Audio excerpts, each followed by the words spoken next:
Olá, tá começando o 206º episódio do A Fonte da Gigahertz, patrocinado nessa semana pela Firmou Consultoria. Quem fala aqui é o Marcos Mendes, e assim como toda semana o Felipe Espósito também tá por aqui, beleza? Tudo certo, Marcos. E aí, como é que vai? Tudo bem também. Você compartilhou uma coisa comigo antes da gravação que eu falei, peraí, vamos falar durante a gravação, não vamos queimar a pauta, o que tá acontecendo? Pois é, acabei de contar pro Marcos que eu acatei a sugestão dele e comecei a assistir Widow's Bay, série da Apple TV. E eu só vi 2 episódios por enquanto. Eu vi que já tem mais. Eu não sei se já tem a temporada completa ou se tá saindo ainda. Já, terminou faz umas 2 semanas. Ah, perfeito, então. Mas já assisti aos 2 primeiros episódios e assim, até agora me empolgou bastante, né? A gente até brinca que tem aquelas séries que você começa que, o primeiro episódio é meio arrastado, vai. Mas assim, no primeiro episódio eu falei, tá, legal, quero continuar assistindo. Aí vi o segundo episódio ontem à noite, falei, pô, bacana, tô gostando, tô bem empolgado pra continuar vendo a série. Boa. E tem um lance que essa série faz que ela é a história, essencialmente, né? Que eu tinha falado de terror, não é de terror de dar pulo, mas de um tema meio Stephen King, Um assim. suspense, né? É. Aí tem umas horas que fazem umas piadas, mas aí você fica naquela, mas eu tava levando a série a sério, mas é de humor também, é uma comédia, então você fica pulando de um pé no outro o tempo inteiro até entender que sim, esse é o esquema da série, né? É muito bom. Exato, e eu gostei justamente por isso, porque ela não é aquele terrorzão de susto, e eu também peguei esses momentos engraçadinhos, né? Não é o tempo todo suspense, então ela tem uns momentos ali que quebra o gelo, faz você rir, aí do nada vem um suspense, então pra quem tá sem o que assistir, tá procurando um conteúdo novo, fica aí a dica, realmente tô curtindo o Widow's Bay, tô ansioso pra terminar a temporada agora. Boa. E tem uma coisa que eles fazem que eu achei que foi muito bom, que começa a primeira temporada, eles começam a contar uma história, envolve um jornalista, aí você fala, putz, já sei o que vai... A temporada vai ser sobre esse negócio. Não, eles resolvem algumas coisas muito mais rápido do que a gente tá acostumado a ver as séries resolverem e falar, a série então não é sobre isso. Não é essa a história que eu achei que seria, né? Então isso é legal também. Segundo episódio, aí você saca que não é o esquema de, tipo, Arquivo X tinha o monstro da semana, House tinha paciente dos 2, 3 casos da semana, né? Não é que eles seguem essa fórmula, mas eles não ficam pegando uma história e incumpridando ela pra essa ser a temporada. A temporada é sobre... bom, não quero falar, mas não é sobre o que cada episódio individual mostra, o que eu achei também que é muito legal, sabe? Quebra bem a expectativa, assim, especialmente o primeiro episódio. Com certeza. Justamente, o primeiro episódio já me prendeu bastante, então tô ansioso pra terminar. Boa, que legal, ainda bem que você gostou. Valeu Pra pela quem não sugestão. deu, boa, e pra quem não deu uma chance, vale a pena, pessoal. É uma série que é divertida e bem escrita, a direção é linda, a fotografia é linda, vale muito a pena. Mas quem assistir e não for pra você, tudo bem também, a gente ainda ama vocês. E vamos começar com os follow-ups aqui sobre as últimas semanas. E a gente tem comentado sobre o iPhone Air. E o Léo Paladino mandou um feedback, um follow-up bem legal pra gente, obrigado. Ele falou o seguinte, né? Sobre os rumores do Air 2, tô há mais ou menos uma semana aqui que eu fiz um downgrade do meu iPhone. Ele botou downgrade entre aspas, né? Do meu iPhone 16 Pro Max pra um Air. Sim, eu fiz isso mesmo. Eu tava cansado desse design repetitivo. E claro que ele tem os seus comprometimentos. A bateria, a câmera... áudio mono, que a gente nem lembrou disso quando falou dele recentemente, mas ele falou assim, é um design incrível, uma pegada muito boa, zero arrependimentos. Aí ele fala que às vezes a gente opta por modelos Pro na esperança de um dia usar esses recursos, mas creio que mais de 90% não usa nem 10% dos recursos avançados. Nisso ele não mentiu. Conheço muita gente que compra iPhone Pro e não usa nem um pouco dos recursos, não sabe nem dar zoom direito. Eu fico triste quando eu vejo alguém que tem um iPhone Pro dando zoom assim com a pinça, e aí a pessoa, em vez de pôr no 4, ela põe no 3.9. Eu falo, não, põe na outra lente, senão você vai estar estragando o seu vídeo. Então, sim, as pessoas compram telefones absurdos. Aquela coisa que a gente sempre brinca do usos ultra, né? A esperança de que um dia você vai fazer o uso de ou ser um filmmaker ou escalar montanha, e nem todo mundo faz isso. Mas, cara, o Air, quando eu penso nele, justamente, o Léo ele brinca, coisas tipo bateria, câmera, áudio mono, eu falo, tudo que me dá arrepio de pensar, né? Menos bateria, menos câmera e o áudio mono. Eu concordo que o Air é muito legal, já brinquei com ele algumas vezes. Quando você pega na mão e fala, pô, bacana, né? O celular parece do futuro. Mas aí quando eu começo a lembrar de tudo que ele não tem e do que ele custa, aí eu olho pro Pro Uhum. e penso, vai ser o Pro mesmo. O primeiro Air foi o protótipo para fazer um. Não um bom Air. Você viu aqui o que o Léo falou, né? Tem, abre mão de algumas coisas sim, mas como um telefone que você vai usar no dia a dia, beleza, né? O lance do áudio mono, eu devo ter falado isso da primeira vez que a gente. Das primeiras vezes que a gente comentou aqui sobre o Air. Eu não sei se. Tanto que eu nem lembrei disso quando a gente falou nas últimas 2 semanas, né? Que para algumas pessoas é mesmo um problema, mas assim, eu não tenho o hábito de dar play em alguma coisa no iPhone só pra tocar sem eu estar usando fone de ouvido. Assim, dá pra contar nos dedos de uma mão, às vezes por ano que eu faço isso, sabe? Então, talvez às vezes eu sentisse falta, pode ser, mas aí não seria isso que me faria desistir, né? O que me fez desistir foi exatamente essa combinação entre ter poucas câmeras e eu achar que eu ia precisar usar, né? Não viajei, tudo bem que comprei na viagem, mas não viajei desde que eu comprei o iPhone, passo o dia aqui trabalhando, né? Mas sei lá, a insegurança de precisar tirar uma foto, de precisar não, de querer tirar uma foto mais legal e não conseguir, acho que foi isso o meu principal reserva aqui, eu acabei não levando, mas de design mesmo, ele é super bonito, não tenho o que falar, bem legal. Podia ter mais cores do que branco, Exatamente. branco, branco e preto, né? É, Mas ainda assim, eu nunca esqueço a primeira vez que eu vi o Aaron, eu olhei, eu tava lá enfileiradinho um do lado do outro, mas cadê as cores, né? Tudo igual? E aí, só olhando muito de perto que você vê as diferenças nos tons. pois é engraçado, só você tem que por comparação, você vê as cores. Só pegar um na mão, o dourado, você pega na mão, ele é branco. Você olha, você tenta achar, você vê no brilho ali do metal em torno dele. Aí você pega o azul, que também é branco, mas é azulado, aí você... agora eu saquei. Pode crer, isso aqui é dourado, isso aqui é azul. Mas eles sozinhos é tudo branco, branco, branco ou preto. É branco azulado, branco adourado, é uma coisa meio É. assim. Pois é. E um follow-up já, um dos principais assuntos aqui da semana, que a Apple tinha avisado que ela ia aumentar os preços, e aumentou os preços de uma boa parte da linha de produtos dela. Curiosamente, ela não aumentou o preço de iPhones, que era o que acho que mais pessoas, inclusive eu, esperavam, né, que ela fosse aumentar. Teve aumentos tipo de HomePod, por exemplo, que é curiosíssimo, né? Mas o iPhone, que é o principal mesmo, ela não aumentou. Apple Watch não aumentou o preço também. AirPod não aumentou o preço também. Mas de resto, a linha toda sofreu preços que nos Estados Unidos foi uma escala de ou 100, ou 200, ou US$ 300.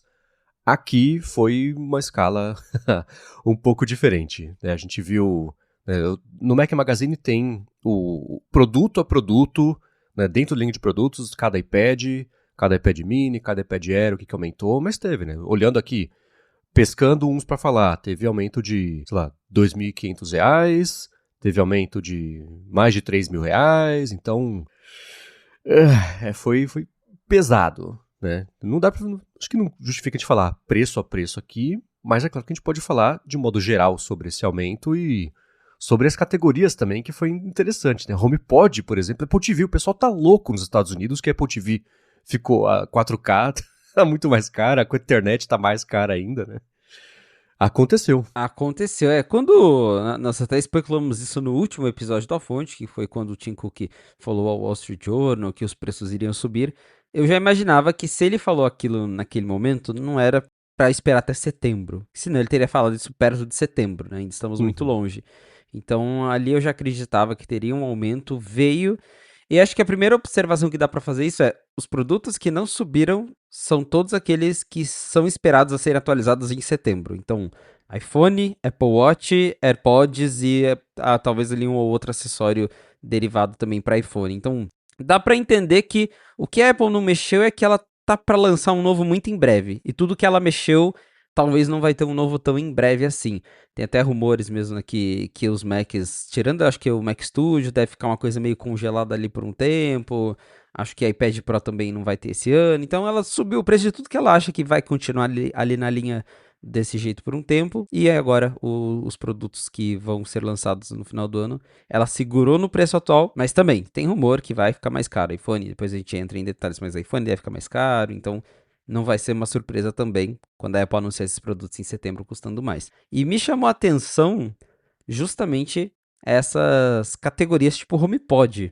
Porque a Apple lembrou que elas existem para aumentar o preço, né? HomePod Mini mesmo, a Apple nunca atualizou o HomePod Mini desde quando ele foi lançado em 2020, 2021, agora eu não lembro agora qual foi o ano do... Acho que foi 2020 que eles lançaram o Acho que HomePod sim. Mini.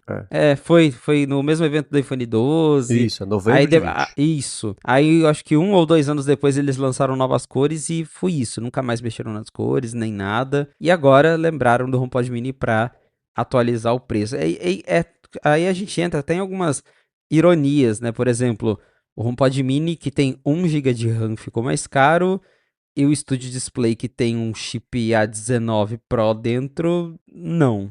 Aí vai entender, né?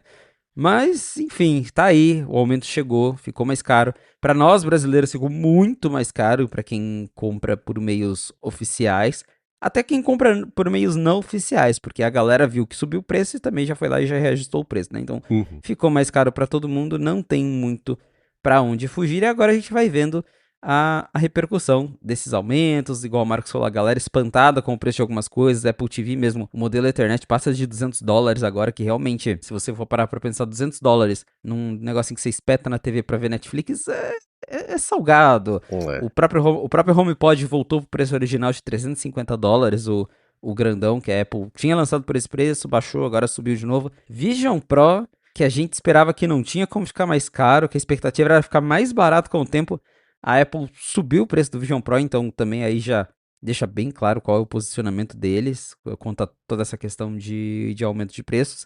E um que, assim, que eu até comentei que eu não esperava, mas que veio aí, foi o MacBook New, que a Apple bateu tanto na tecla dos US$ 599 de preço inicial, aqui no Brasil acho que era 7.300, e agora eles subiram o New US$ 100 também, começa a partir de 699, então US$ 700, e aqui no Brasil também agora o New passa de R$ 8.000 no modelo base. Então, haja aumento, né, Marcos? Pois é, e por um tempo na Amazon ficou um preço antigo, aí logo depois, aí teve o Prime Day nessa semana, né? Logo depois do Prime Day já veio o anúncio e o preço durou umas horas, aí atualizou para o preço novo.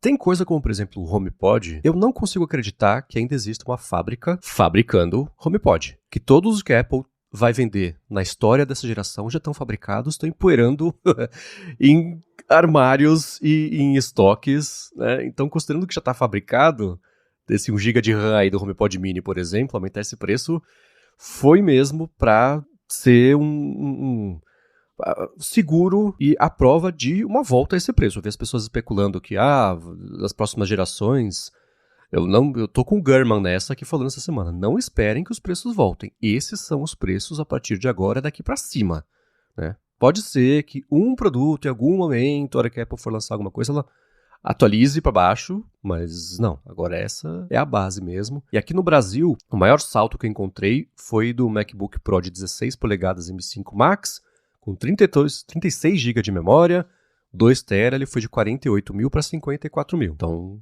R$ 6.000 o salto. Acho que foi o maior aqui de todos os aumentos. A Apple TV é exatamente isso, né?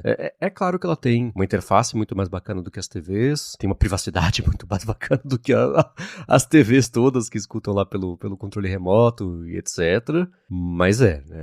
Essencialmente, depois que uma semana que você já comprou, você tá pensando só que você tá com o Netflix Player que você pagou muito mais caro por ela, né? E a não ser que essa sim, a Apple lance no futuro, como sempre tem rumor, né? A Apple vai lançar tipo uma Apple TV Stick, que vai ser mais barata e você vai espetar só na TV, etc. Mas não vem, né? Numa escala infinita de tempo, ok, mas é que nem o anel, a gente vai falar do anel, que pintou rumor de anel de novo essa semana. Mas, não, esse é o preço de ter uma Apple TV a partir de agora, o que também é bem pesado. Né? Exatamente. E você citou o Gurman, eu também tô nesse time, até comentei lá no meu threads ontem, que assim, a maior mentira que alguém pode te contar é que aumento de preço é temporário. Estamos aumentando aqui, vai ficar mais caro, mas é temporário. Daqui a pouco não passa. É só olhar pra história. Eu lembro quando saiu o iPhone 10, que todo mundo falava, o primeiro smartphone acima de $1.000. Todo mundo falava, gente, que absurdo. Não, mas é que o OLED é caro, né? Depois que o OLED baratear, vai custar menos de $1.000. Spoilers, o iPhone só ficou mais caro em todos esses anos, né? Porque daí sempre vem uma nova coisa. Depois vem a pandemia, depois sei que lá. Agora sempre vai ter um problema. Então é isso, as empresas nunca vão abaixar o preço, vulgo algumas exceções. Eu acho que no futuro, com a crise da RAM, né, diminuindo, se isso acontecer, a gente talvez tenha modelos de entrada que voltem para o preço original para eles serem mais atrativos. Então, pode ser que daqui 2 anos, uma nova geração do MacBook New volte a custar 599. O próprio MacBook Air, mesmo se você puxar o preço dele, flutua muito. Tem anos que ele custou 1.100, tem anos que ele custou 1.200, tem anos que ele custou 999. Então, a própria Apple já fez esse tipo de reajuste em modelos de entrada. Agora, se a gente pegar MacBook Pro, os iPhones mais caros, que devem chegar mais caros no final do ano, mas os modelos Pro, Pro Max, o Ultra que tá para lançar, esses produtos eu acho que não voltam mais pro patamar antigo. Esse é o novo normal mesmo. O que a Apple disse quando ela aumentou os preços, ela falou com o Wall Street Journal, que nem o Tim Cook tinha falado no pré-aumento, e falou, essa é uma notícia péssima, not welcome news, e estamos trabalhando incansavelmente em busca de alternativas. Ele falou uma coisa assim, estamos trabalhando incansavelmente para encontrar soluções. Eles não prometem, sim, seria um tiro no pé prometer que o preço vai baixar, porque aí ninguém compra no notícia de intervalo, né? Então é óbvio que eles não iam falar isso. Mas nem na justificativa eles insinuaram, eles deixaram em aberto, acharam opções. O que são opções? Cada um projeta o que quiser. É claro que todo mundo quer que o preço fique menor, mas não, eu tô nessa de, sim, um ou outro, talvez, mas esse é mesmo o novo patamar. E faz muito sentido ela não ter aumentado o preço de coisas que vão sair mais pra frente no ano, tipo os iPhones, Apple Watch, que tem agora evento em setembro. Então faz sentido eles aumentarem o preço nesse anúncio, você acha? Eu acho que provavelmente os novos produtos vão chegar custando mais caro. E a Apple pode ter, ou ela só vai admitir que é isso, que tudo ficou mais caro, agora chegou a vez dos iPhones, ou vão usar alguma desculpa que ficou muito melhor e agora tá mais caro, né? Tá mais caro, mas a gente aumentou alguma coisa. Só que é que a Apple já fez isso no passado, né? Ou como o próprio iPhone mesmo. Queria subir o preço, mas não queria deixar tão pesado. Corta o armazenamento base e lança a partir de um armazenamento maior para justificar que ficou muito mais caro. Mas agora até o armazenamento tá caro, então acho que a Apple não vai ficar distribuindo mais espaço para todo mundo, não vai ficar distribuindo mais RAM para todo mundo. Mas o meu chute é que em setembro, daí sim, esses outros produtos mais associados ao iPhone, que daí inclui Apple Watch e AirPods, também devem ficar um tanto mais caros. A expectativa também é essa, infelizmente. Agora, junto desse aumento, semana passada o mercado de ações foi meio confuso de ação de tecnologia, porque começou com o mercado de chips, toda a ação de empresa de chip deu uma balançada, teve um outro, né, foi bem instável, na verdade, e o setor de tecnologia, que está mais ligado a IA, também balançou na semana passada.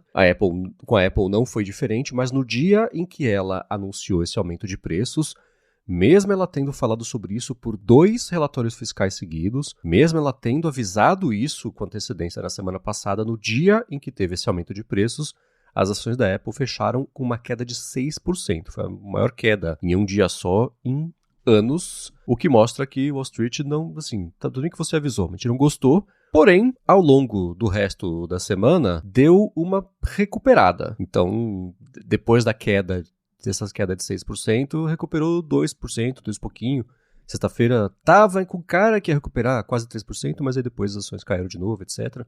Hoje, no pré-pregão aqui, tá com uma queda de 0,09%. Não é indicativo de nada isso, né? Mas o mercado não gostou da notícia. Né? É curioso justamente pelo fato que você lembrou que quando teve o pré-anúncio de aumentos, as ações até que ficaram estáveis ali. Então, num primeiro momento passou a impressão de que vai ficar tudo bem, né? Não sei se algumas pessoas, alguns investidores acreditavam que o aumento não chegaria agora, ou depois se assustaram com a repercussão negativa dos consumidores na internet, mas foi isso. Anunciaram o aumento de preços e logo depois as ações caíram até que bastante ali, né? 6%, como você bem lembrou, Marcos. E agora está mostrando ali um sinal de recuperação, mas ainda assim não chegou perto do patamar que estava antes do aumento. Me parece que a longo prazo a coisa vai normalizar, que a galera vai aceitar que aumentou, paciência, ficou mais caro e não tem muito o que fazer, né? A Apple fez o que precisava para ela manter a margem de lucro dela, o que para o investidor é uma maravilha, né? Ele saber que a empresa vai continuar lucrando e que, por consequência, ele também vai continuar lucrando. Mas teve mesmo esse susto inicial ali, em que as ações caíram bastante após o anúncio oficial do aumento e também da repercussão da galera na internet. E tem uma coisa também, né? Eu tava pensando em que falar, vamos ver como é que vai ser no próximo relatório fiscal, né? Já vai ter indícios disso. Eu acho que não, porque em 30 de abril ela publicou o relatório fiscal, que é relativo ao segundo trimestre fiscal dela, só que o período que foi abrangido por esse relatório foi até o dia 28 de março. Abril, maio, junho. O relatório próximo dela, que ela vai divulgar no mês que vem, vai ser só assim, dias desse preço. Então não vai dar para ver qual que foi o impacto real. Muito de propósito, são bem malandros. Então só no outro relatório fiscal a gente vai começar a ter uma ideia de como é que é. E outro relatório fiscal entre o quê? Primeira semana de venda de iPhone. Que dá para dar uma maquiada nos resultados. Né? Então Wall Street vai ficar meio no escuro. É claro que o relatório fiscal, quando for rolar depois a ligação telefônica lá, que o Tim Cook, junto com o Kevin Parekh, né, que é o novo dono da grana da Apple, vai ser o assunto principal, não tem jeito, né? Mas eles vão dar aquelas respostas, não respostas, vão sambar lá e não falar nada sobre o impacto. Falar, foi muito cedo pra gente poder ter, mas estamos aqui. E vamos ver. Mas não vai dar pra saber, foram bem malandros. Acabei de me dar conta disso. Droga. Ótima observação, justamente. Eles devem ter escolhido essa data para mudar o preço a dedo, né? Porque pegou o final ali, a troca de trimestre, para um trimestre que, né, já está no final, para o próximo que vai ter iPhone, que, né, naturalmente ele já é melhor, já performa um pouco melhor que os outros. Então vai aí mais uns 2, 3 trimestres até a gente de fato ver ali as coisas se equilibrando para saber o impacto real desse aumento de preço. Talvez com os outros analistas de fora a gente tenha uma ideia, né, que as Uhum. estimativas de unidades que a Apple está fabricando, que a Apple está mandando, deixou de mandar, mas eles escolheram uma data bem perspicaz mesmo para fazer esse aumento de preços. E teve uma coisa também, eu não chequei, mas foi junto do volta às aulas, ou do fim ou do começo de promoção, deve ser do começo, né, de promoção de volta, não sei. Mas teve um lance desse que calhou com uma parte de desconto mesmo acabar, e até os produtos manufaturados subiram de preço. Que a Apple, né, lá fora também tem esse lance, né? Até isso subiu. Então, não tem como escapar de um jeito ou de outro mesmo. Então a Apple falou que está fazendo isso. E aí, ela até deu, né, a dica de que mais preços poderiam aumentar mesmo. Foi isso até que o Felipe comentou. E na frase dela, ela falou assim: precisou começar a aumentar os preços. Começar a aumentar significa um ato contínuo. Então não foi uma coisa só. Porque se fosse uma coisa pontual, eu tenho certeza que ela também teria dito que é uma coisa pontual. Né? Então a gente pode ver mais aumentos disso. E junto disso, a gente viu... Lembra semana passada que a gente comentou da declaração do Tim Cook que deixava nas entrelinhas que eles queriam comprar RAM de empresa chinesa que está na lista do governo lá?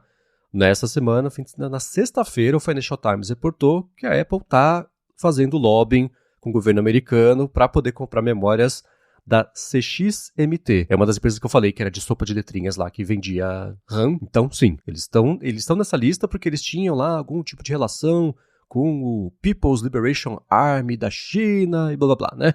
Nessa semana, até no mundo da IA também, teve, acho que foi a Alibaba, acho que foi ela, que foi designada uma empresa também que tem relações com o exército da China. A empresa falou, não tem uma relação nenhuma, vocês estão fazendo isso só para pentelhar porque a gente é chinês. Tira a gente da lista, a gente vai processar vocês. Adivinha o que vai acontecer, né? Processar o Pentágono nos Estados Unidos. Mas eles estão querendo sair dessa lista. Mas voltando aqui, a Apple quer sim convencer o governo a comprar chips da CXMT e tem outra também que é a YMTC. As duas que não podem, basicamente, vender chips para os Estados Unidos porque estão na listinha lá de empresas proibidas. Isso, pelo que o entendimento que eu tive de toda essa notícia e pelo que eu fui pesquisar, me parece que vai ser difícil, uma briga difícil para a Apple comprar, porque quem esteve por trás vamos dizer assim, de banir essas empresas foi o Marco Rubio, que é lá o braço direito do Trump. Então eu não sei se eles vão abrir mão disso tão facilmente. O cara, inclusive, na primeira vez que a Apple sugeriu abrir ali, né, mais opções, o Marco Rubio já tinha deixado ali um recado de meio que, ó, vocês estão brincando com fogo, não faz isso não. Talvez o Tim Cook, né, depois de ter dado o troféuzinho pro Trump e toda aquela história, talvez ele consiga um meio termo, sei lá, não pode nos iPhones dos Estados Unidos, mas pode nos iPhones que vende no resto do mundo, né? Talvez já ajude ali a Apple a contornar a situação, mas vai ser uma briga bem complicada. Pode ser. E também teria países que, porque o negócio está na lista do governo americano, não iam querer também. Ia ser uma dor de cabeça grande para a Apple fazer, virar tipo o chip da Samsung, né? Que depende do país é um, depende do país é outro. Aí lança os iPhones, aí o povo compra os dois, aí compara que um tem o desempenho melhor do que o outro, aí é muita dor de cabeça, mas pode sim ser uma solução, né? E aí ela fala assim, ó, tá vendo esses países aqui, ó, que a gente pôde botar esse chip, não aumentou o preço. Nesses países que não pôde botar, a gente aumentou o preço. Daria pra ela jogar esse jogo também do lado dela, mas ia ser muita dor de cabeça. Mas ela tá sim pedindo pro governo americano. E a matéria do Financial Times falou que faz um mês que ela pediu. Então a sequência foi: ela pediu pro governo, o governo ou não falou nada ou falou não. Ela veio a público falar que ó, a gente vai ter que aumentar, precisamos olhar para todas as opções. Aí aumenta, né? Então a sequência foi ao contrário. Ela já tinha feito isso, o que faz completo sentido, né? Mas já tinha rolado mesmo. E também, para agora finalizar esse assunto, a Micron, que é uma das fabricantes de memória do mercado, ela é uma fornecedora da Apple, ela teve, na semana passada, uma semana muito boa. Ela divulgou o relatório fiscal dela, as ações subiram tipo 12%, e foi um dia que a Qualcomm também as ações subiram bastante, mas aí por conta da gravidade puxando as ações de chips para baixo, ela acabou, não caiu tanto, mas ela caiu o suficiente para falar, poxa, apagou uma parte aí dos ganhos. Tô vendo aqui, tinha subido para quase 20%, caiu para depois 10% o ganho dela. E o líder de business, o Chief Business Officer, o CBO deles, falou que o que está acontecendo no mercado é, em parte, culpa da Apple, porque há algum tempo, quando teve, eles chamam de downturn, né? Quando o mercado de memória estava em baixa, eles negociaram, ele falou sem falar, algumas empresas, elas apertaram a gente quando estava deitado, para tentar espremer o máximo possível da gente, não queriam dar nenhum tipo de oportunidade para a gente ter um pouco mais de margem, o que poderia ter permitido a gente investir em pesquisa, por exemplo. E se a gente tivesse usado essa grana para isso, o que é um asterisco gigantesco, eu vou dizer, a gente não estaria nessa situação. Foi basicamente o que ele falou, né? Então ele insinuou que a Apple é culpada por esse aumento de preços dela própria, porque ela espreme tantos fornecedores com os acordos que ela faz, porque ela bota eles para concorrer, né? Quem é a corrida pelo fundo, né? Quem cobrar menos, ela faz o acordo, e faz um acordo de anos. Quando eles fizeram isso, a Apple não deixou eles negociar um preço maior e agora deu no que deu. É o que ele quis dizer aqui sem citar a Apple, porque não vai morder a mão que alimenta, né? O que você acha disso? Citando alguns clientes, né? Quem será que é o cliente que comprou metade da memória RAM do mundo, né? Mas não vem como uma surpresa, a gente já sabe mesmo que a Apple faz esses acordos mais agressivos a longo prazo, compra em muitas quantidades já para evitar essa flutuação. Mas também é o que você bem observou agora, né, Marcos? É um grande si o que o pessoal da Micron fala sobre teríamos investido em outra coisa. Quem garante, né? Agora é fácil falar, né? Mas agora não fez também. Mas sim, de fato, se a gente for olhar, a Apple, né, por ali muito tempo, fez essas grandes compras de RAM, tentou se proteger, o que não está errado, mas quando a gente para pensar mesmo, isso também acaba contribuindo para a escassez e para o aumento de preços, né? Uma hora essa conta ia chegar, uma hora as fornecedoras não iam mais dar conta e chegou esse momento, né? Tá faltando RAM no mercado, tá difícil de entregar na escala que se precisa, e todo mundo agora está tendo que subir preço. Né? E a frase precisa que ele falou aqui foi o seguinte: a gente falou para a couple, né, para alguns clientes nossos que estavam sendo bem agressivos com o preço naquela época, que isso não era construtivo. Muito da indústria, dos investimentos da indústria, acabaram sendo desligados em 2023 por causa de preço muito baixo e margens muito baixas. Então, por conta aí desse acordo, eu duvido que se eles tivessem espremido mais, eles teriam investido o suficiente para conseguir impedir essa falta de chips, porque bom, primeiro, a Micron, ela reportou 80% de margem de lucro. Ou seja, né? Em segundo lugar, ela e todo o resto do mercado estão vendendo exatamente 120% do que eles conseguem produzir, porque não dá para produzir o suficiente, porque os servidores de IA estão sugando tudo. Então não importa, a não ser que eles tivessem achado um jeito mágico de triplicar a produção a 1/3 do preço, eles teriam impedido que isso acontecesse. Talvez, porque não dá para saber ainda como é que... Porque assim, cada relatório que aparece sobre previsão de como é que vai ser esse mercado, ele só confirma que essa falta de chips vai continuar. O Ming Chi Kuo na semana passada falou, gente, nem em 2027 isso vai se normalizar. Então, para o ano que vem inteiro, pelas fontes que ele tem, já está comprometida toda a produção de memória desse mercado, né? E não é só memória RAM, tem memória, tem chip, tem processador também, a gente viu na pandemia como isso bugou, tem armazenamento também, né? É tudo que está faltando, né? E aí tem até uma discussão que eu vejo as pessoas terem, eu não sei se isso é muito verdade, acho que é só para agradar quem fala, não quero saber de nada, então, que isso vai ajudar a aumentar a rejeição que as pessoas têm por IA quando é citado desse jeito amorfo, assim, né? IA é tipo internet, eu sempre falo isso, que você só fala de internet, né? Como se fosse isso que é reclamar. Mas que isso vai seguir acontecendo e intensificar. Não tenho certeza, mas é uma possibilidade. Aí a gente entra até naquela discussão de a bolha da IA, né? Quando que a bolha da IA vai explodir, que a gente tá esperando até agora, né? Assim, pelo tanto tempo que falam da bolha da IA explodir, até agora não tem sinal de que ela vai explodir. Por mais que as coisas estejam ficando caras, os componentes estejam ficando caras, dá pra ver que as empresas estão com fôlego para continuar queimando dinheiro em IA, porque as pessoas continuam usando IA, né? Querendo ou não, se pega aí, hoje em dia todo mundo usa ChatGPT, caiu no gosto das pessoas, as pessoas gostam de, seja para trabalho, seja para fazer piadinha com imagem gerada, enfim, as pessoas estão usando IA, então entendo que vamos dizer assim, o ranço por IA possa crescer um pouco, mas eu também não acho que vai ser suficiente para todo mundo criar um super movimento de chega de IA, acabou IA, não vamos mais usar. Vão continuar usando. A demanda vai continuar pelo menos por enquanto. E é claro que não precisa ser uma coisa ou outra. Dá pra você usar e ficar bravo com isso, que eu acho que é justamente...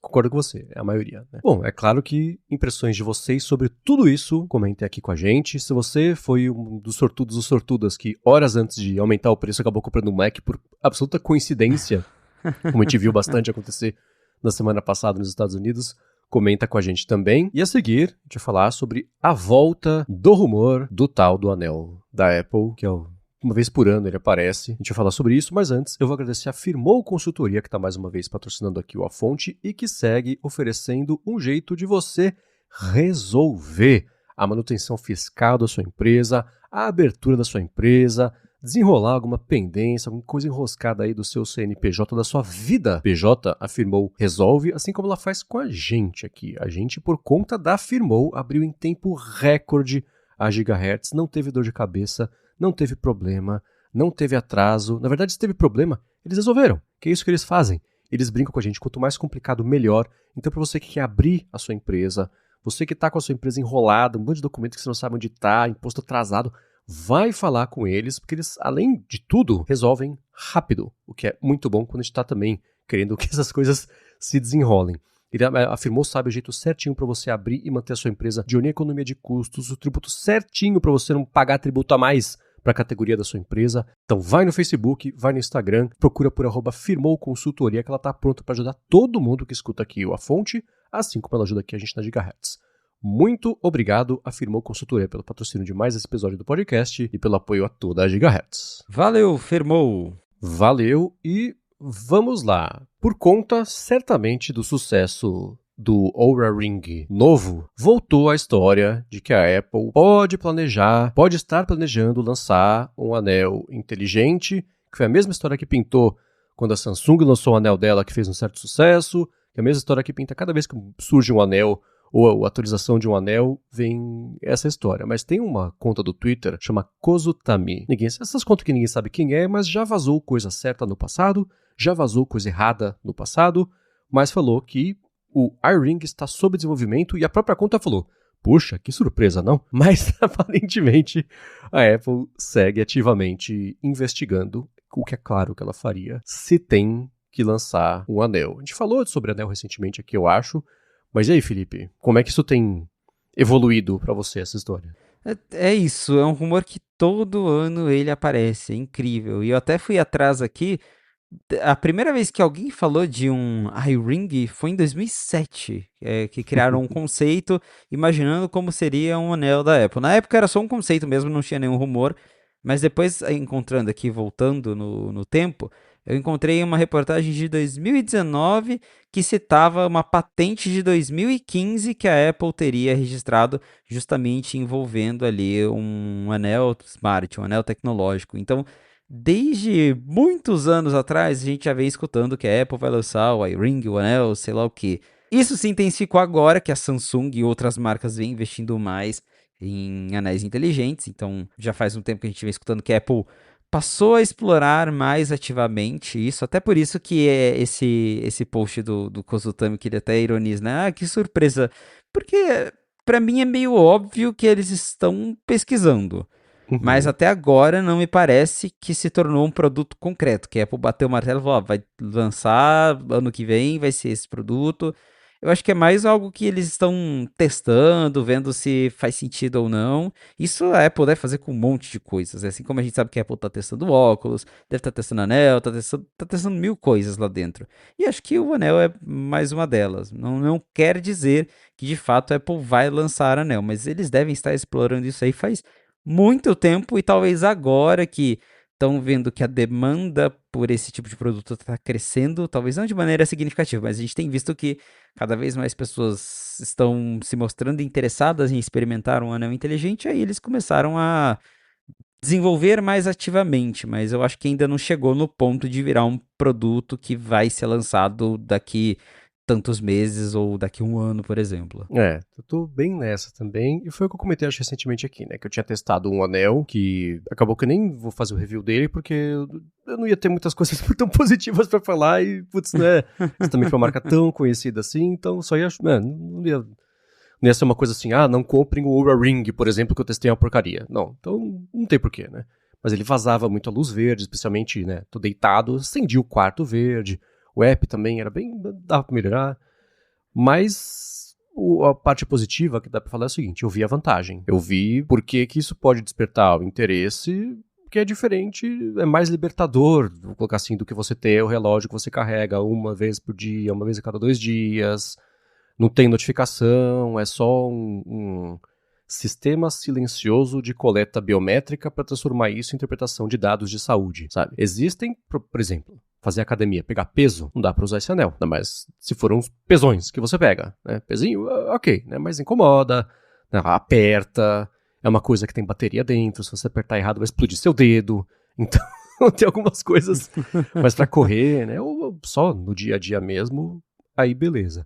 O Oura Ring eu tô curioso para testar, porque ele é bem mais fino do que os anéis todos. Eles conseguiram fazer de um jeito lá que deixou ele bem mais fininho. Ele parece um pouco mais anel de verdade, entre aspas, né? Que os outros todos você acostuma rápido, mas tem que acostumar com a grossura dele, tanto esbarrando no dedo do lado, né? Se você usar no indicador, que as pessoas usam muito no indicador, né? Os anéis inteligentes, ou se você usar no dedo que o pessoal usa anel mesmo, é acostumar, né? A fechar a mão e ter um negócio ali. Mais do que já é o costume de quem passa a usar anel que já é fininho por ser um anel mesmo, né? Mas eu vi o benefício. Tá? E quando eu não estava usando, eu sentia...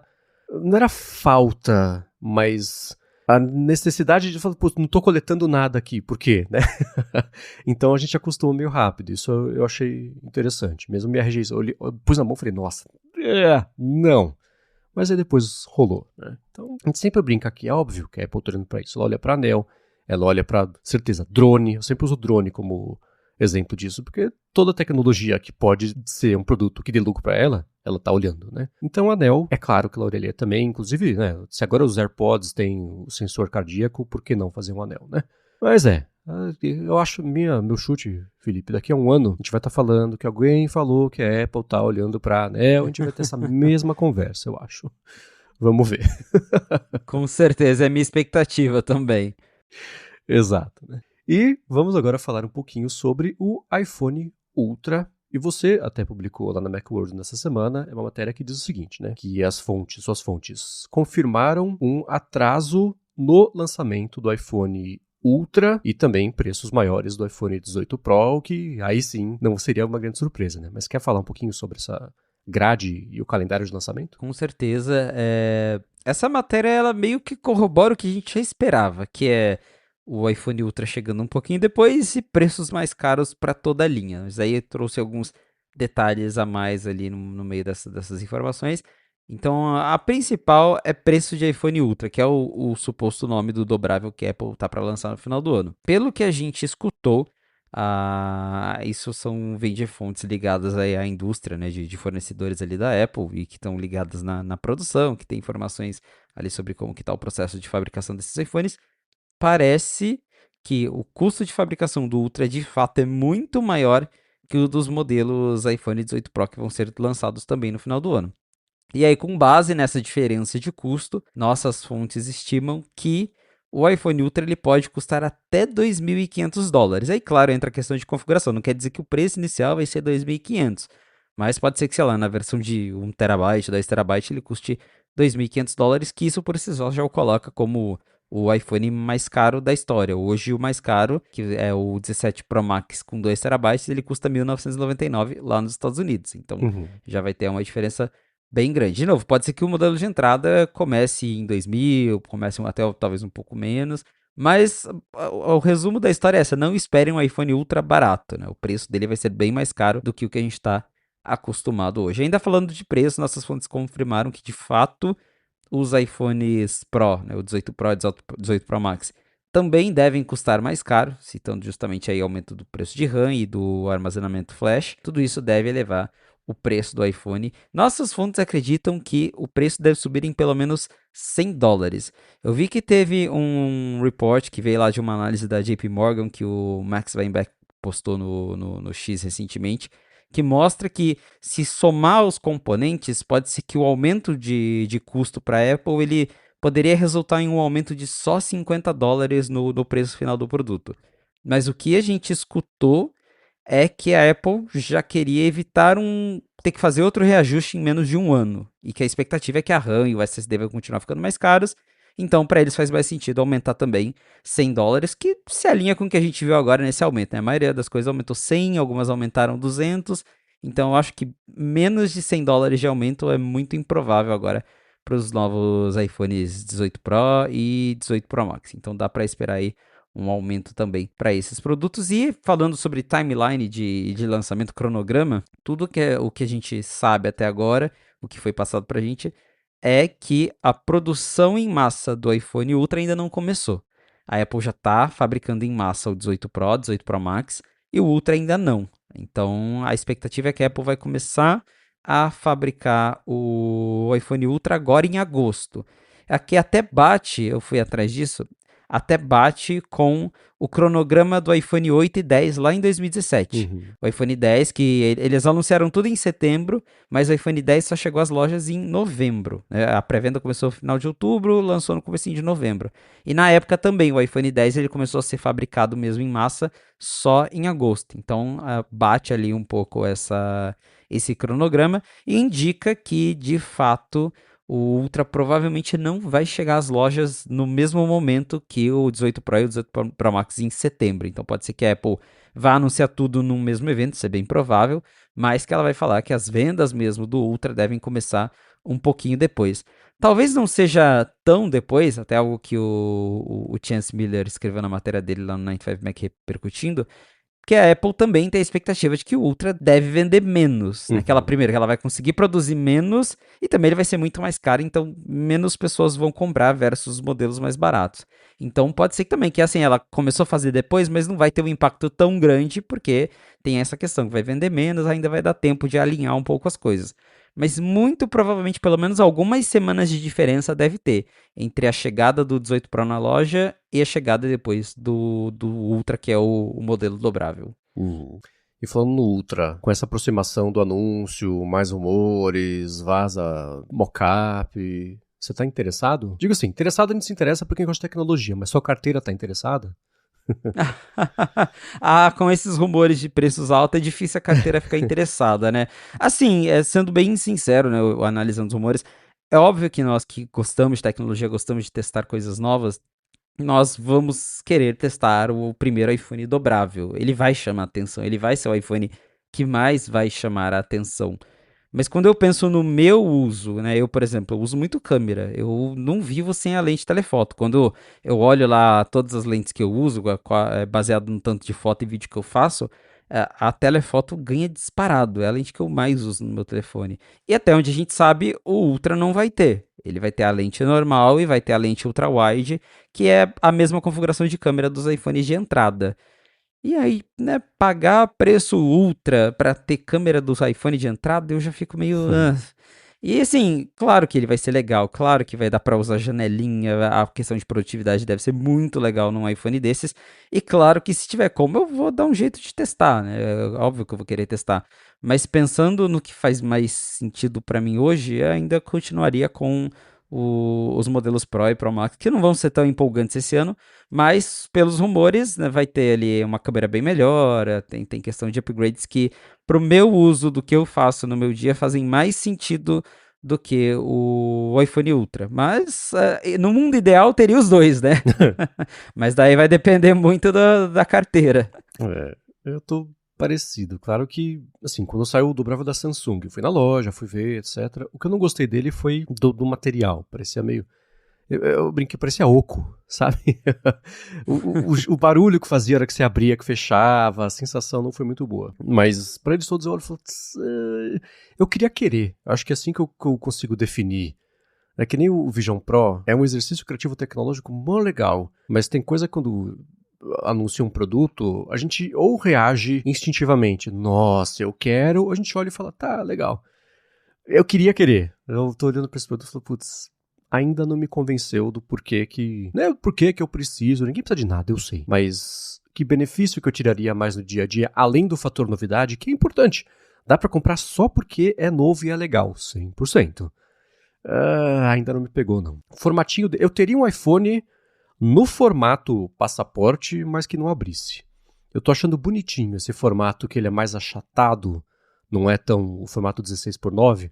Eu acho bonitinho, mas o dobrável do dobrável não me, não me atrai, sabe? Ou o desdobrável do dobrável, que seja.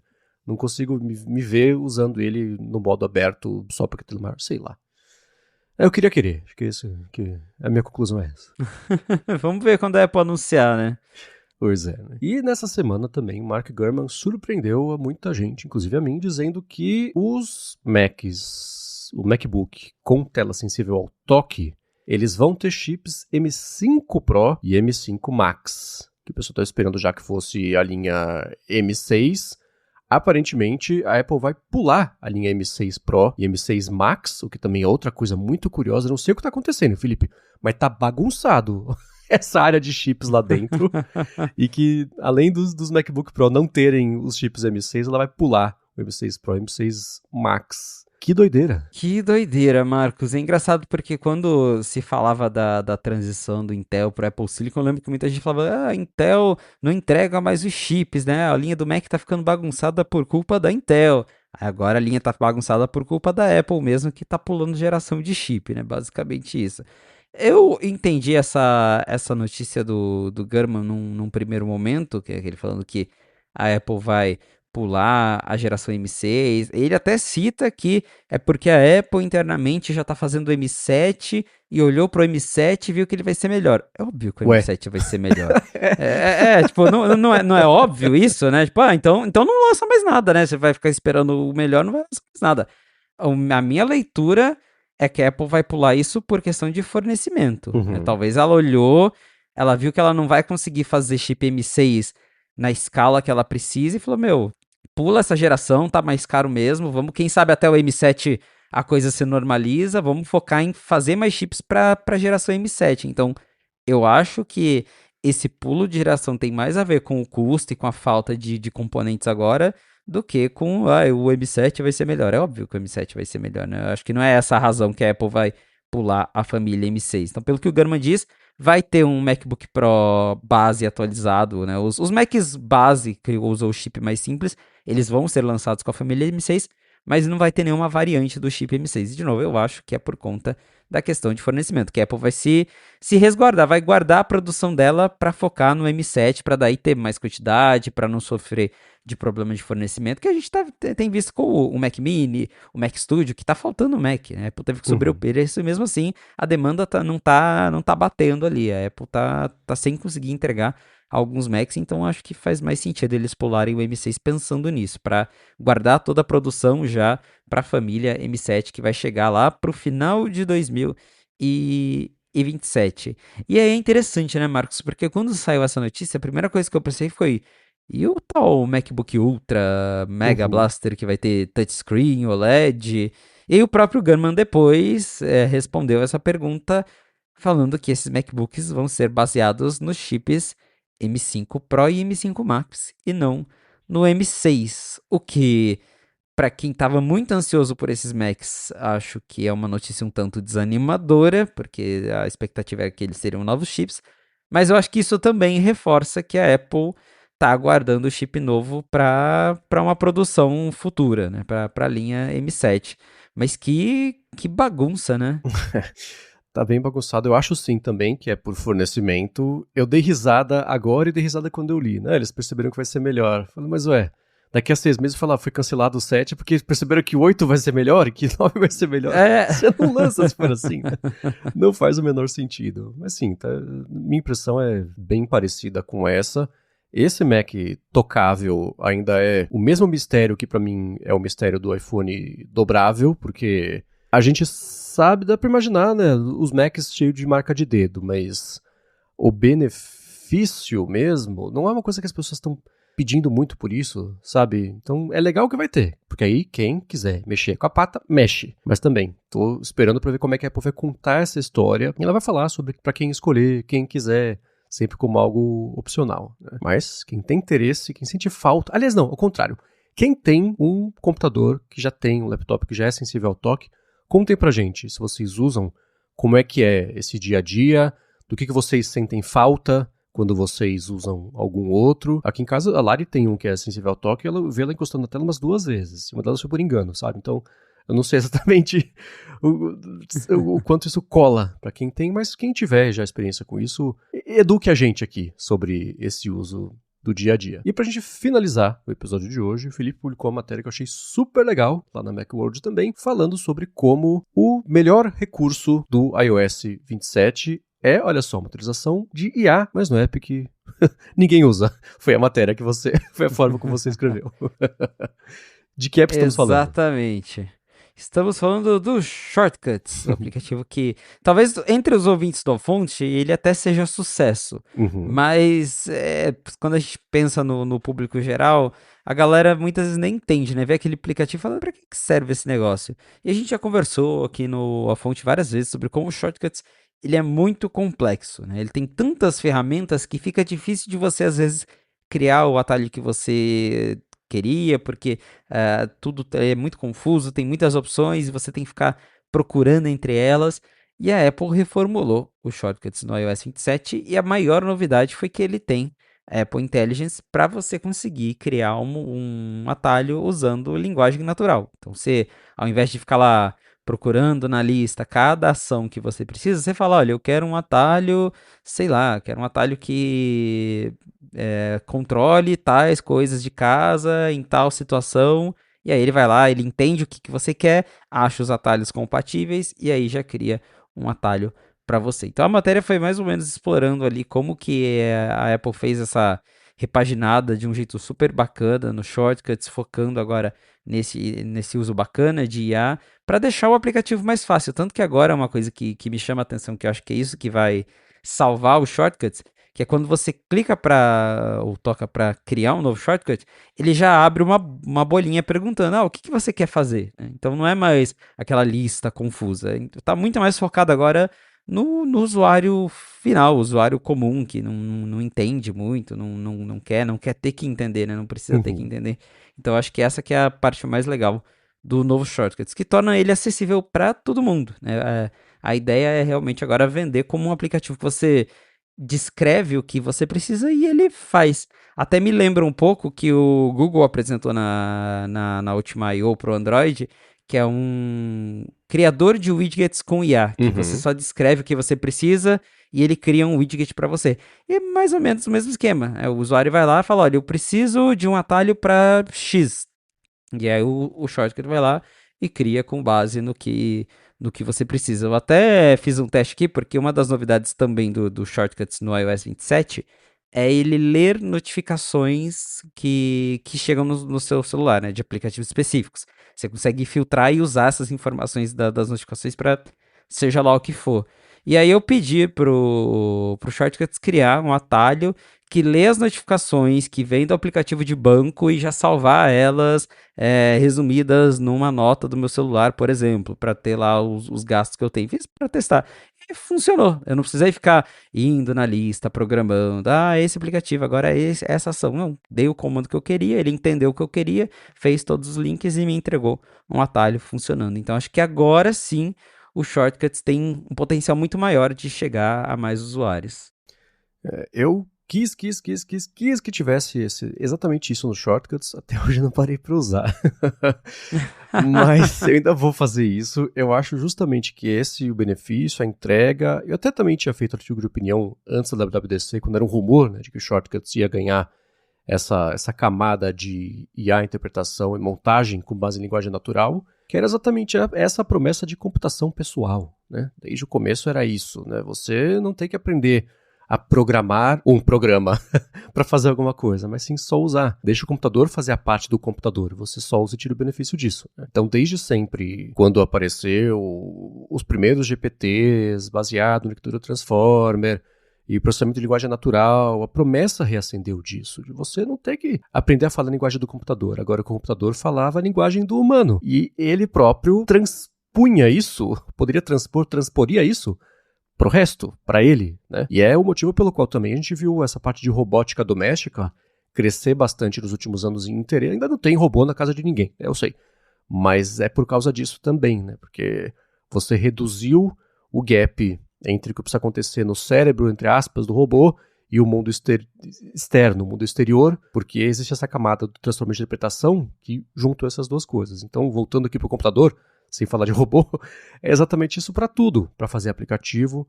E a versão simplificada do aplicativo é um widget. E essa versão simplificada do widget é um shortcut. Tudo bem que o shortcut ele mexe mais em outros aplicativos, o widget é uma coisa mais autocontida, mas é essa redução da barreira de entrada para você conseguir ter uma ideia de um lado e a saída para usar do outro, né? E faz umas 2 semanas eu estou trabalhando aqui usando o Codex. Eu não, né? O Codex está trabalhando em cima de uma ideia que eu tive de fazer um appzinho. É o meu segundo app, Vibe Codado, para Mac. E esse eu vou falar com mais calma depois, que vai virar para iPhone também. Vai ter o widget, tem a ver com ação. É bem interessante. Não pretendo lançá-lo, mas tá mó legal. E é isso, assim, eu tenho uma ideia, eu tenho necessidade. Faz para mim. E tem uma coisa muito louca. Eu tava conversando isso com meu irmão no fim de semana. Eu peço para ele fazer... A gente tá acostumado a usar aplicativos sem a gente ter o controle sobre como é que é o app. Uma opção, como é que a opção funciona. Eu tinha pedido, tem lá na menu bar, mostrando um valor de dinheiro, de ação, né, de BDR. Tava lá, o valor inteiro, inclusive os centavos. E ocupava um espaço maior. Meu irmão falou assim, meu irmão tá usando, né? Não dá pra botar a opção de esconder os centavos? Eu falei, putz, boa ideia. Aí eu falei, Codex, põe aqui a opção de esconder os centavos. Aí ele criou uma opção e a chavinha era o seguinte. A lógica da chavinha de ligar e desligar é você ligar a chavinha para esconder os centavos. É ao contrário, né? A hora que ele implementou, eu pensei, não, eu tinha que ter a opção de ver ou não ver os centavos, né? Eu ligo os centavos, eu desligo os centavos, não ao contrário. Só no dia seguinte eu pensei, eu tô fazendo app, eu posso pedir para ele trocar, sabe? Eu falei, Codex, faz o seguinte, troca a lógica. Se eu ativar a chavinha, eu ativo os centavos, se eu desativar a chavinha, eu desativo os centavos. Não faz sentido? Pode crer. Aí implementou, né? Então, a hora que a gente começa a entender, por que eu tô falando isso? A gente começa a entender esse valor de ter sentir uma coceirinha de necessidade e pedir para a máquina fazer, ela faz para você, aí que destrava de você fazer o shortcut para qualquer coisa que você queira, você fazer um widget, que no fim das contas é quase um widget que eu tô fazendo, para qualquer coisa que você queira, né? Então, para todo mundo que tem isso de, poxa, eu queria que tivesse um app que fizesse tal. O shortcuts, ele é exatamente o que o Felipe falou, super poderoso. Ninguém usa, porque ele sempre foi complicado de mexer. Ele era muito mais simples do que você fazer uma automação com base em código. Sem dúvida. Você bota os bloquinhos, aí colocaram umas pitadinhas de programação, com if, acho que if só apareceu agora, que a Apple precisa mexer para poder fazer esse negócio funcionar direito. Mas com variável, e aí tinha as variáveis mágicas, que ele próprio entendia que era uma variável, e já fazia, isso tinha antes, sempre teve no Shortcuts, sempre não, mas só apareceu logo depois que a Apple comprou o Workflow e virou Shortcuts. Então, tudo sobre essa camada de IA interpretativa, vou colocar assim, para ela própria poder se programar para fazer o que você quer, é a coisa mais poderosa das últimas décadas. Então eu concordo 100% com as impressões do Felipe da parte positiva e da parte que tem que melhorar disso dos shortcuts. Tá, agora vamos ver se as pessoas usam, né? Ou se mesmo tem a solução, é que nem o exemplo que eu sempre dou, é a carangueja no Mac. Sempre quis, apareceu, eu falei, tá, agora tem, sabe? Okay. Que bom que tem. Que bom que tem, agora que vai ser melhor, mais inteligente, vamos ver como é que vai ser o uso, né? Mas... o Shortcuts me trouxe para automação. Eu faço um bando de coisa hoje porque esse app existe. Não sei se eu teria olhado tão cedo e qual a profundidade que eu olhei assim que apareceu o Shortcuts, que estava na época mexendo só no iPad. E ele foi uma revelação, né, para você poder fazer coisas que eram impossíveis de fazer no iPad. Coisas que hoje são simples, que são nativas do sistema. O próprio Shortcuts é nativo do sistema, mas quando era o Workflow, era isso de juntar umas peças que pareciam muito separadas. E que a própria arquitetura do iPad distanciava de propósito, a troco de nada, e ele juntava, sabe? Então, para quem tá rodando o beta do iOS 27, macOS 27, iPadOS 27, dá uma espiadinha no Shortcuts, pensa em alguma coisinha, vai atrás de vídeo, o pessoal tá fazendo um bando de vídeo já mostrando algumas coisas legais que dá para fazer, porque isso você vai pensar naturalmente em uma necessidade que você tem no dia a dia. E a hora que isso entra na cabeça, cada nova necessidade que você nem sacou que era uma necessidade durante a semana de trabalho, você fala, putz, quer saber? Acho que dá pra tentar fazer um shortcut que faça isso pra mim. Ou que junte essas duas peças. Ou que me poupe 3 minutos por dia. Foi coisa de e-mail. Sei lá, cada um tem uma necessidade. Mas o Shortcuts é poderoso pra isso, sim.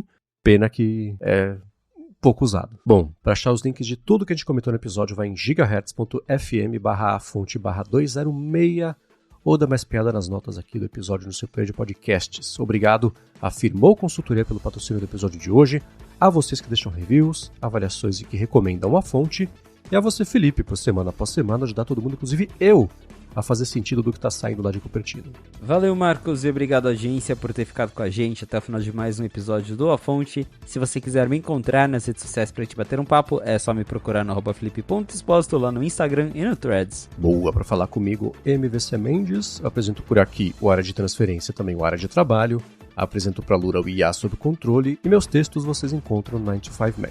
Obrigado mais uma vez pela audiência de vocês e a gente volta na segunda que vem. Um abraço e até a próxima.